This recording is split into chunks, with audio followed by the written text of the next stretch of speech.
എന്റെ പ്രിയ പ്രേക്ഷകർക്ക് ആറ്റുവഞ്ചി മീഡിയയുടെ പുതിയൊരു എപ്പിസോഡിലേക്ക് സ്വാഗതം. അപ്പോൾ ഞാൻ ഇന്ന് പറയാൻ പോകുന്നത് ഡ്രാഗൺ ഫ്രൂട്ടിനെ കുറിച്ചാണ്.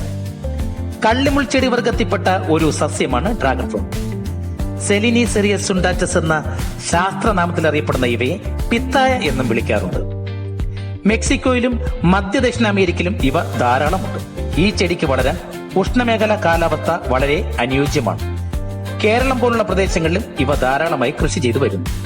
മൂപ്പെത്തിയ തണ്ടുകൾ മുറിച്ചു നട്ടാണ് ഇവ കൂടുതലായും കൃഷി ചെയ്യാറുള്ളത്. കൂടാതെ നല്ല നീർവാഴ്ചയുള്ള മണ്ണാണ് ഡ്രാഗൺ കൃഷിക്ക് ഏറ്റവും അനുയോജ്യം. കള്ളിമുൾ ചെടിയായതുകൊണ്ട് തന്നെ വെള്ളം വളരെ കുറഞ്ഞ അളവിൽ മതിയാകും. എന്നാൽ ജൈവവളങ്ങൾ ധാരാളം ആവശ്യമുള്ള സസ്യമാണ് ഡ്രാഗൺ ഫ്രൂട്ടുകൾ. കൂടാതെ ഡ്രാഗൺ ഫ്രൂട്ടുകൾ പടർന്നു കയറുന്ന ചെടികളായതുകൊണ്ട് തന്നെ താങ്ങുകൾ ആവശ്യമാണ്. കോൺക്രീറ്റ് തൂണുകളാണ് ഇവയ്ക്ക് കൂടുതൽ അനുയോജ്യം. പുതിയ ശാഖകൾ വളരാനും കൂടുതൽ കായകൾ പിടിക്കാനും കൊമ്പുകോതൽ അത്യാവശ്യമാണ്. താങ്ങുകളിൽ എത്തുന്നതുവരെ മെയിൻ ശാഖയിൽ വരുന്ന ഉപശാഖകൾ മുറിച്ചു മാറ്റണം. പൂക്കൾ വിരിഞ്ഞ് ഏകദേശം 30-35 ദിവസങ്ങൾക്കുള്ളിൽ പഴങ്ങൾ വിളവെടുക്കാൻ പാകമാകും. നല്ല പിങ്ക് നിറമാകുമ്പോഴാണ് ഇത് വിളവെടുക്കേണ്ടത്. ധാരാളം വൈറ്റമിനുകളും അതുപോലെ മഗ്നീഷ്യവും പൊട്ടാസ്യവും ആന്റി ഓക്സൈഡുകളും ഒക്കെ അടങ്ങിയ പഴങ്ങളാണ് ഡ്രാഗൺ ഫ്രൂട്ടിൻ്റെത്.